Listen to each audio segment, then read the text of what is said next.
안녕하세요. 프리클래스 통합사회 김승범입니다. 오늘도 통합사회 시간이 돌아왔습니다. 자, 오늘 배울 내용 보시죠.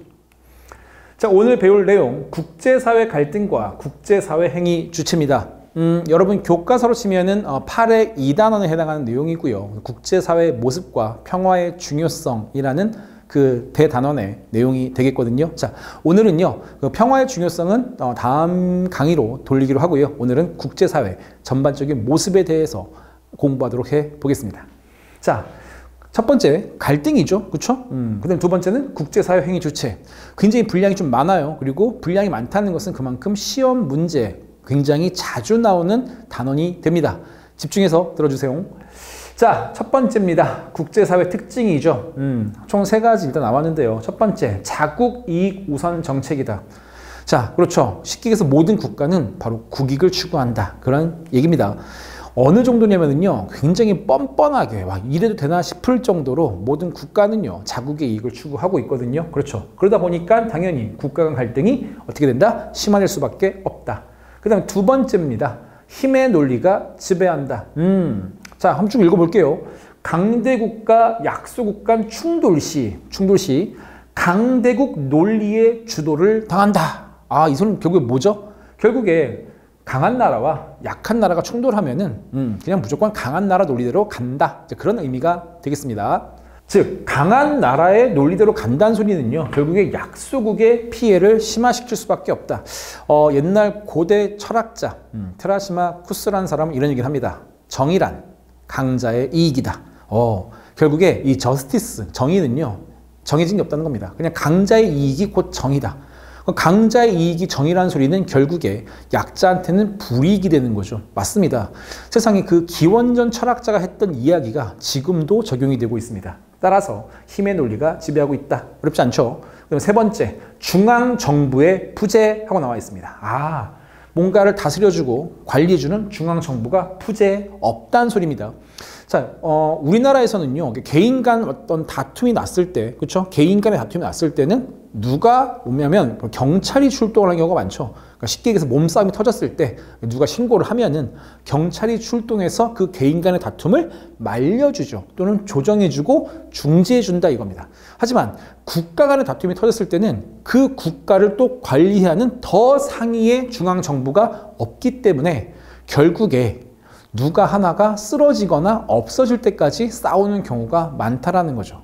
그러니까 그러게 되기까지는 계속 싸움이 이어진다라는 거죠. 이유는 그 싸움을 뜯어 말릴 바로 중앙정부가 없기 때문에. 됐습니까? 따라서 국가 간 갈등이 발생할 경우 화해 및 중재를 주도할 중앙 또는 세계 정부가 없다. 그래서 여러분, 이 세계 정부는요, 솔직히 현실적으로 만들어지기가 좀 힘들어요. 왜냐하면은 세계 정부라는 것은 뭐 미국도 있고 영국도 있고 프랑스도 있고 우리나라도 있고 중국도 있고 있지 않습니까? 네, 그 모든 정부를 관리해주는 그 최상위 정부를 얘기하는데 솔직히 그런 정부는 현실에서 만들어지기 어렵죠. 됐습니까? 만약에 세계 정부가 만들어지려면 방법은 한 가지가 있어요. 외계인이 침공하면 돼요. 알겠습니까? 외계인이 침공해서 지구인 전체의 목숨을 위태롭게 만든다면 뭐 이때부터 솔직히 뭐 미국, 중국 뭐 이런 뭐 국경선이 필요합니까? 말 그대로 지구인데 외계인의 싸움인데 그러기 전까지는 이런 세계 정부는 있을 수가 없습니다. 그렇기 때문에 결국에 국가 간의 갈등이 발생할 경우 그것을 말릴 중앙정부가 없습니다. 그렇기 때문에 합리적 해결이 곤란하다. 그러니까 합리적, 뭔가 이성적으로 또는 규범적으로 해결하기가 곤란한 겁니다. 안 되는 건 아니고 곤란. 그렇기 때문에 힘의 논리로 해결되는 경우가 많다. 됐습니까? 따라서 이게 국제사회 전반적인 모습이 되겠습니다. 자, 그래서 국제사회 갈등이 많이 발생을 하는데요. 자, 그 국제사회 갈등, 일단 종류, 뭐 전쟁, 테러, 분쟁, 시위, 소요사태 등 하고 나와 있습니다. 그렇죠? 소요사태, 어떤 혼란을 야기하는 걸 우리가 소요사태 얘기하는데요. 자, 일단 그 원인 및 종류에 들어가기 전에 자, 이 국제사회 갈등, 과연 어떤 현상으로, 어떤 현황으로 발생하는지 먼저 그 지도 먼저 확인하고 가겠습니다. 자, 보실게요. 오, 정말 어마무시하죠. 네. 근데 이걸 다시 한번 얘기하지만 다 공부하실 필요는 없습니다, 여러분. 분명히 학교마다 학교 선생님 프린트물이나 아니면 여러분 학교의 교과서에 비슷한 내용이 실려 있을 거고요. 아마 학교 선생님이 강조하는 내용이 있을 겁니다. 분명히 좀 표시해서 강조하는 부분이 있으실 텐데 그런 부분 반드시 확인해 주셔야 돼요. 저는 이 다양한 학교 친구들이 보기 때문에 이렇게 일단 지도를 하나 마련해 왔는데 이걸 다 정리할 건 없고요. 학교마다 공부하는 방식은 학교마다 학교 선생님께서 체크하신 부위, 그 부분 또는 그 지역을 잘 정리하시면 되겠습니다. 예를 들면 이렇게요. 자, 일단은 센카쿠 열도. 센카쿠 열도, 그쵸? 여기는 예를 들면 중국하고 일본이 대립하고 있어요. 중국하고 일본. 이유는 영토 분쟁이죠. 자, 그 다음에 남중국해 분쟁. 분명히 여기 두 군데는요, 우리가 다음 시간에 분명히 또 자세히 다룰 부분입니다. 아마 학교 선생님께서도 이 두 군데는 신경 써서 내실 확률이 높아요. 잘 들어주셔야 됩니다. 자, 남중국해 분쟁. 그죠? 남중국해 분쟁인데요. 자, 중국, 베트남, 그 다음에 타이완, 필리핀, 말레이시아, 브루나이 이런 나라들이 바로 영토뿐만 아니라 다양한 나라죠. 영토뿐만 아니라 특히 여기서 석유 자원, 천연가스가 많이 나오거든요. 그래서 영토와 자원을 바탕으로 한 분쟁이 발생하더라. 이런 식으로 이제 선생님께서 정리해 주신다면 체크 잘 하셨다가 공부하시면 됩니다. 아시겠죠?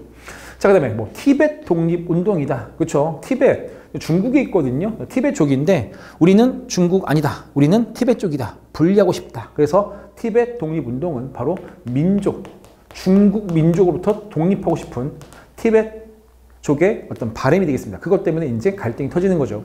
자, 그 다음에 이 카슈미르 분쟁. 되게 유명한 지역이거든요. 카슈미르.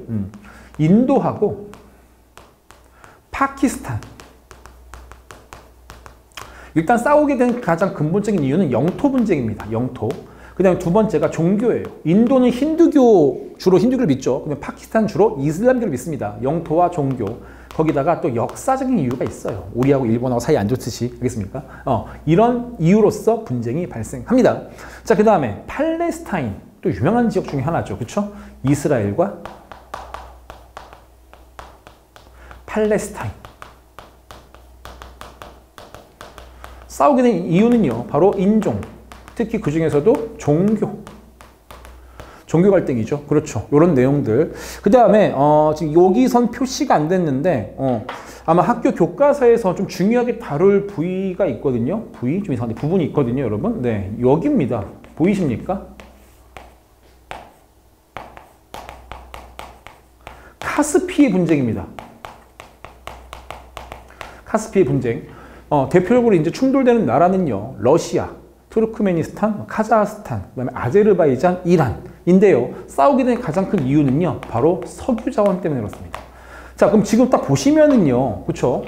석유 때문에 갈등이 생기고 영토 또는 종교 때문에 갈등이 떠지고, 그다음에 민족, 그렇죠? 또 종교 나왔죠? 그다음에 영토, 자원 나왔네요. 됐습니까? 보통 이러한 이유로서 분쟁이 발생을 합니다. 그래서 자, 학교 선생님께서 분명히 어디 표시를 해주신다면 그 부분을 잘 표시해 놨다가 시험 때 활용하시면 되겠습니다. 아시겠죠? 좋습니다. 자, 그래서 제가 말씀드리고 싶은 뭐냐면요, 이렇게 다양한 지역에서 다양한 이유로서 바로 국제적인 갈등이 터지고 있다. 그 내용을 말씀드리고 싶었고요. 확인해 주시면 됩니다. 자, 그러면 그 원인 및 종류 잠깐 보겠습니다. 원인 및 종류. 자, 원인은요, 자원 또는 영토 확보 등 하고 나와 있죠. 자원 또는 영토 확보 등 바로 자국의 이익을 추구하는 과정에서 발생을 하고요. 자국의 이익이죠. 됐습니까? 오케이. 그 다음 두 번째, 민족, 인종, 종교 등의 차이 때문에. 그게 첫 번째, 자국의 이익, 그 다음에 이런 여러 가지 이유 등의 차이 때문에 발생하더라.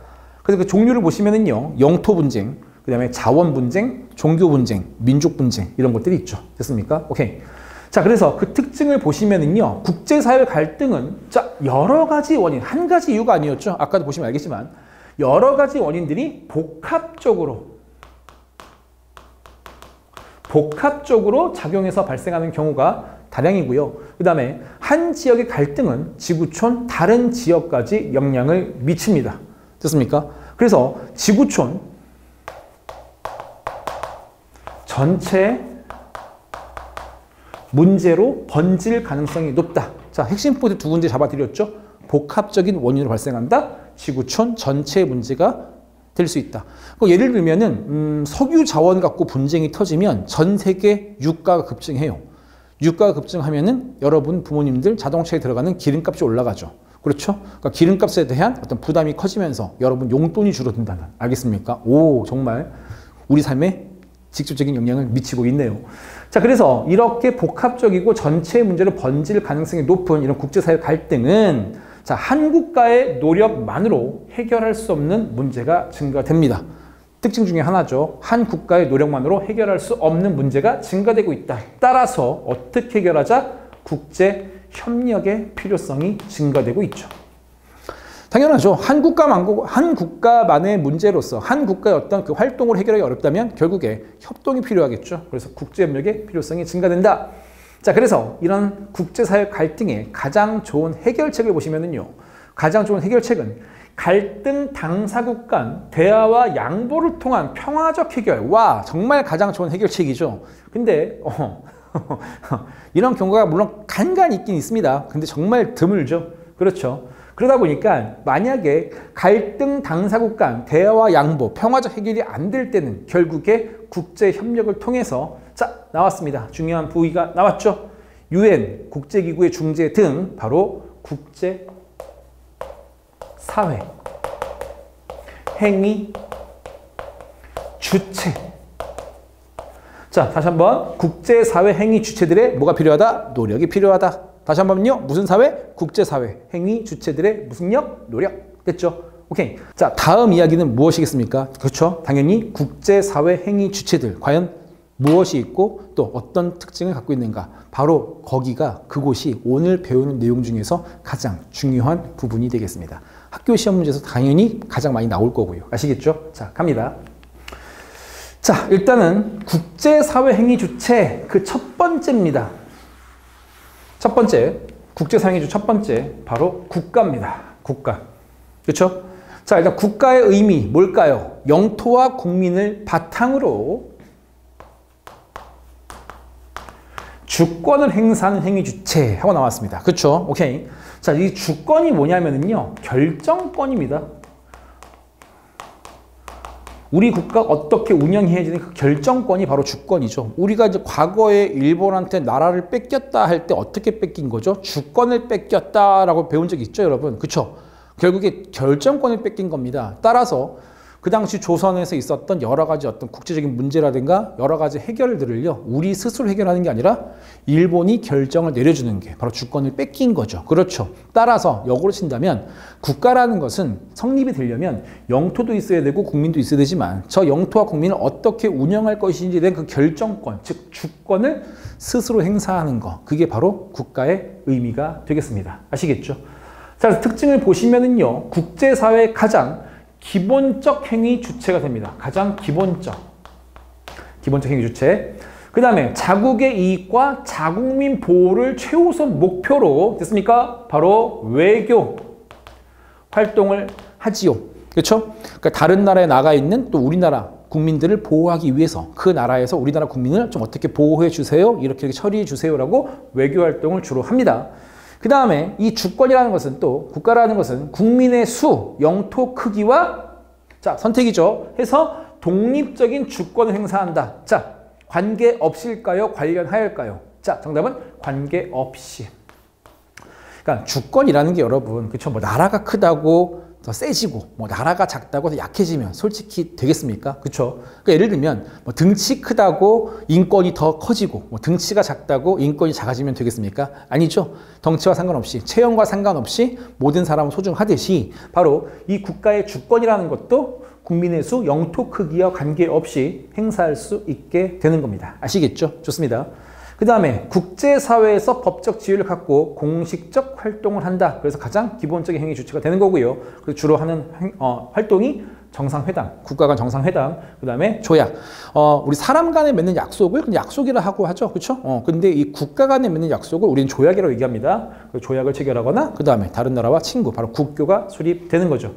자, 그래서 국가의 역할을 보시면은요. 자, 이걸 정리한다면 자국의 이익을 추구하고요. 당연히. 그다음 두 번째, 국가 간 외교적 협상입니다. 외교적 협상을 통한 갈등을 해결한다. 그래서 시험 문제에서 외교란 단어가 나오면 아, 국가가 할 일이구나. 이렇게 정리하시면 되겠습니다. 자, 지금 우리가 뭘 정리하는지 아시죠? 국제사회는 여러 가지 이유로 갈등이 있고요. 그 갈등을 해결하는 가장 좋은 방법은 갈등 당사국 간 평화적 해결인데 그게 안 될 때는 국제적 협력이 필요해서 바로 국가 간 행위 주체가 필요했다. 그래서 그 국가 간 행위 주체의 종류의 그 첫 번째가 국가다. 됐습니까? 정리 높아심 한번 해드렸습니다. 오케이. 자, 그 다음에 다음 행위 주체입니다. 자, 정부 간 국제기구하고 나와 있습니다. 자, 여기선 포인트가 국제기구입니다. 국제기구인데 정부가 가입돼 있죠. 그렇죠. 이게 국제사회 행위 주체 두 번째입니다. 그래서 이 국제기구에는 당연히 이런 정부들이 가입을 해줘야 되기 때문에 봐봐. 회원 자격이 나와 있죠. 그렇죠. 따라서 국제사회 행위 주체, 정부 간 국제기구의 회원 자격은요. 각국의 정부 되겠습니다. 자, 느낌 안 오시면은요. 그 종류를 좀 먼저 보실게요. 자, 국제연합. 언제 만들어졌죠? 2차 세계대전 이후에. 왜 만들어졌죠? 3차 대전을 막고 국제 평화를 위해서 만들었죠. 그럼 저 국제연합은 누가 가입되어 있습니까? 그렇죠. 각국의 정부가 가입되어 있습니다. 아시겠죠? 오케이. 그 다음에 선진국 클럽이라는 별명이 있는 경제협력개발기구도 있고요. 그 다음에 국제통화기금. 우리도 옛날에 과거에 한번 이 IMF 터진 적이 있었죠. 그 IMF 터졌을 때 그 IMF가 바로 여기 있습니다. 맞아요. 이게 이제 사람도 경제 활동하다 보면 파산할 경우가 있지만 이 국가도 파산할 경우가 있거든요. 근데 오늘날처럼 세계화 시대에서 한 국가가 파산을 하게 되면은 그 국가만의 문제가 아니라 배웠지 않습니까? 네. 그 파산의 여파가 주변 국가로 퍼져서 다 같이 힘들어질 수 있습니다. 따라서 전 세계 경제가 악화되는 걸 막기 위해서 만든 게 바로 국제통화기금 IMF지요. 그 다음 특히 오늘날 정말 소중한 국제기구지 않습니까? 네, 이 코로나 시대 때 바로 세계보건기구죠. 됐습니다. 이런 것들이 바로 국제사회 행위 주체 정부 간 국제기구입니다. 따라서 여기에 가입된 회원들은 다 각국의 정부가 된다. 자, 가겠습니다. 자, 역할입니다. 국가들 사이의 이해관계를 국가들 사이의 여러 가지 어떤 그 이해관계, 그렇죠? 관계를 정하거나 그 다음에 국가 간 분쟁을 중재합니다. 이 조정과 중재, 어쨌든 공통점은 제3국 또는 제3자가 개입해서 문제를 말려주고 좀 조정해 준다는 의미가 있거든요. 됐습니까? 오케이. 자, 그래서 이러한 국제기구를 통해서 국가들 사이의 여러 가지 갈등 요소를 조정하거나 중재해 주는 게 정부 간 국제기구의 역할이 되겠습니다. 그 다음 두 번째, 국제 규범을 정립합니다. 그렇죠. 규범. 쉽게 해서 규칙, 룰이죠. 룰. 됐습니까? 그 룰을 정립해서 국가 간 행위를 규율하거나 그 다음 국제사회 질서를 유지하는 것도 역시 이 정부 간 국제기구가 할 일이 되겠습니다. 아시겠죠? 좋습니다. 자, 이제 국제사회 행위 주체 그 세 번째입니다. 세 번째요. 바로 국제. 이번엔 정부 기구가 아니라 그렇죠. 비정부 기구가 붙었죠. 좋습니다. 자, 그럼 여기 회원 자격은 당연히 비정부니까는 국가, 정부는 아니겠죠. 뭘까요? 개인이나 또는 민간단체가 됩니다. 민간단체. 자, 종류로는 그린피스. 됐습니까? 주로 환경단체죠. 그 다음에 국제사면위원회. 여기는 국제인권과 관련이 있어요. 별로 중국이 좋아하지 않아요. 알겠습니까? 예. 그 다음에 국경 없는 의사회. 그렇죠. 여기는 이제 보건과 좀 관련이 있겠죠. 보건. 됐니? 오케이. 자, 그래서 이 종류를 보시면은요. 그죠? 그린피스 국제사면위원회, 국경 의사회인데요. 여기는 국가가 가입하는 게 아니고요. 바로 개인이나 민간단체가 가입되어 있습니다. 자, 역할을 보시면은요. 국제적 연대를 통해 역시 협동, 연합이죠. 지구촌 공통의 문제를 제기하고 공동의 노력을 촉구한다. 자, 그래서요. 추구하는 게 바로 뭐냐면요. 어떤 사익이 아니고요. 공익 실현이 목적입니다. 그것도 세계적인 공익 실현. 됐습니까? 오케이.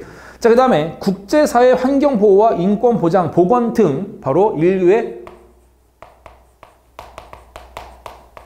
보편적 가치 실현이 목적이다. 결국에 보편적 가치가 뭐가 되는 거죠? 공익이 되는 거죠. 알겠습니까? 좋습니다. 그러기 때문에 혹시라도 시험 문제에서 국제 비정부 기구는 특정 국가 이익을 추구한다 할 때, 와, 왜 가로를 크게 주셨지? 자, 특정 국가 이익을 추구한다 할 때 정답은 O일까요? X일까요? 특정 국가 이익 추구. 솔직히 이건 누가 하는 거죠? 그렇죠. 국가가 하는 거죠. 따라서 공익을 추구하는 국제 비정부 입장에서는 특정 국가 이익 추구할 때 정답은 X. 알겠습니까? 틀렸다라는 거죠. 됐습니까? 너무 크게 주셨는데. 오케이. 자, 그 다음에, 자, 기타입니다. 자, 기타를 보시면은요. 자, 지금 벌써 우리가 총 3개를 달려왔죠. 다시 한번 잠깐 볼게요. 예, 국가가 있었고요. 두 번째, 정부 간 국제기구, 국가가 가입해 있었죠. 그다음 세 번째, 국제 비정부기구, 개인의 민간단체였죠. 근데 여기까지만 국제사회행위 주체가 아니라 바로 기타. 보실게요. 첫 번째, 다국적 기업. 됐습니까? 아무래도 2개 이상 국가의 기능별로 분산되어 있는 다국적 기업도 경제를 움직이다 보니까 당연히 국제사회 영향력을 행사할 수 있겠죠. 행위 주체가 될 수 있고요. 그 다음에 강대국의 국가 원수. 예를 들면 미국 대통령 정도가 되겠죠. 그분의 말 한마디에 세계 경제나 세계 정치가 들썩들썩하기도 합니다. 그 다음에 국제적 영향력이 강한 개인. 그렇죠? 굳이 강대국의 원수는 아니더라도 국제적으로 영향이 강한 개인. 자, 써드렸는데요. 뭐 교황, 유엔 사무총장, 미국의 전직 대통령 등 하고 나와 있습니다. 됐습니까? 과거에 가끔씩 이제 그 미국 사람들이 북한으로 여행하는 경우가 있어요. 북한 여행을 하는데 거기서 조금 이제 북한이 좀 싫어하는 행동을 좀 하다가 자유분방한 행동을 하다가 북한 감옥에 이렇게 억류된 미국인들이 좀 있었어요. 자, 그럴 때는 이제 미국 국민이지 않습니까? 그럼 미국에서 어떤 활동을 해야 되는데 괜히 국가가 잘못 나섰다가는 이게 이제 국가 간 분쟁이 될 수 있으니까 그때는 이제 좀 개인이 나서죠. 그래서 이제 그 미국 전직 대통령 중에서 그 북한하고 그나마 조금 사이가 조금 친밀한 대통령이 하나 있습니다. 바로 지미 카터라는 대통령이 있는데, 그래서 이제 북한에서 그런 관광객이 억류가 돼, 미국인 관광객이 억류가 되면은 지미 카터가 북한으로 날아가서 이제 뭐 김정은이나 뭐 김정일 만나가지고 협상을 한 다음에 미국인 관광객 데리고 오곤 한 적이 있습니다. 아시겠죠? 그런 것들이 바로 국제사회 행위 주체 될 수 있다라는 거. 자, 결론은 뭐냐면 여러분, 국제사회 행위 주체는 하나가 아니라 이렇게 다양하게 존재한다라는 겁니다. 그래서 만약에 시험 문제에서 국제사회 행위 주체는 국가만이 존재한다. 맞을까요? 당연히 틀렸죠. 알겠습니까? 자, 근데 자, 여기서만 끝나면 안 되고요. 학교별로요. 아까 이제 국제기구들 있지 않습니까? 그쵸? 국제기구 보시면은 여기 국제연합이라든가, 그쵸? 경제협력개발기구 OECD라든가, 국제통화기구 IMF, 그 다음에 뭐 그린피스, 다 국제기구들이지 않습니까? 예. 이 국제기구를 학교별로 조금 심화하게 들어가면은 분류해주는 학교가 있을 겁니다. 분류. 됐습니까? 오케이. 자, 그래서 이거 잠깐만 필기해 드릴 테니까 여러분도 혹시 우리 학교에서 이거 배운 적 있어요 하는 사람들은 조금 더 신경 써서 봐주시길 부탁드리겠습니다. 자, 첫 번째. 회원 자격에 따라 분류할 수가 있어요. 무슨 자격? 회원 자격. 그래서 회원 자격에 따라 정부 간 기구가 될 수 있고요. 두 번째, 비정부 간 기구가 있습니다. 그 다음에 지리적 기준에 따라서 세계적 기구가 있을 수 있고요. 그 다음에 지역적 기구가 있을 수도 있습니다. 국제기구에는요. 그 다음 마지막 기능별 기준에 따라서는요. 포괄적 기구가 있고요. 일단 포괄적 기구라는 것은 기능이 그만큼 굉장히 다양하다는 소리입니다. 아시겠죠? 그에 비해서 전문 특성이 있는 제한적 기구가 있어요. 자, 지금 이 표현은 학교별로 다를 수가 있습니다. 근데 이제 어떤 의미만 좀 전달되면 되거든요. 자, 혹시라도 자 모르실 것 같아서 제가 딱 몇 가지 사례만 들어볼게요. 예를 들어서 우리 UN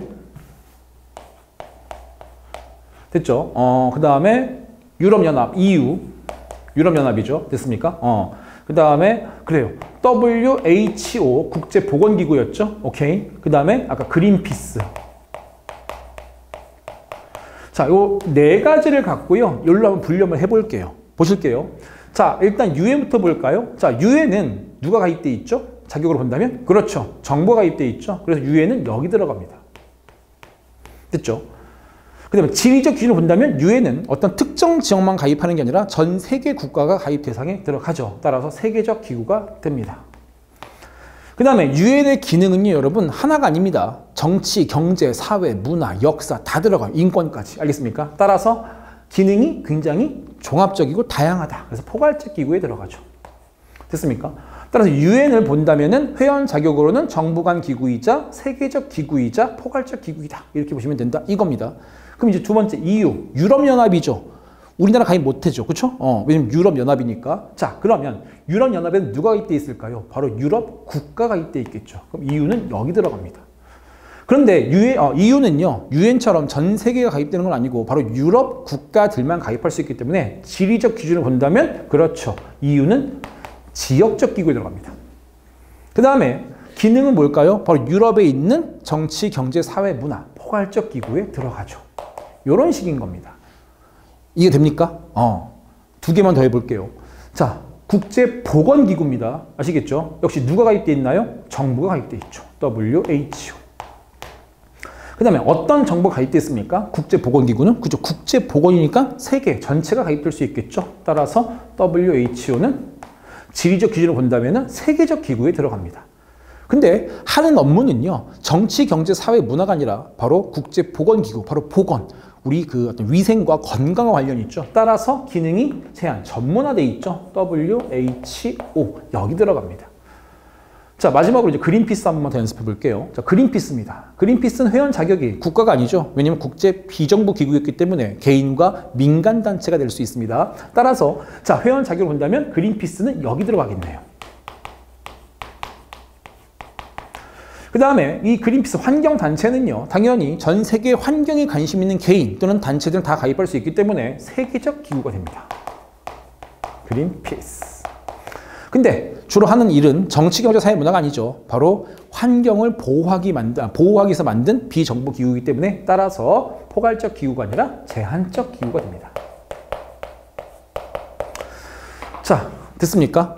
그렇기 때문에 자, 간단하게 나오는 학교까지는 아마 여기는 안 배울 확률이 높을 텐데요. 조금 더 깊이 있게 들어간 학교가 있을 겁니다. 자, 그런 학교에서는요, 바로 이렇게 회원 자격에 따라서 지리적 기준에 따라서 또는 기능에 따라서 분류해서 각각의 국제기구가 어디에 포함이 되는 건지를, 알겠습니까?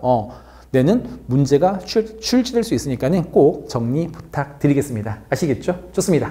자, 여기까지가 바로 국제사회 행위 주체였고요. 반드시 시험 문제 잘 나오는 부분이니까 잘 기억 부탁드립니다. 자, 됐습니다.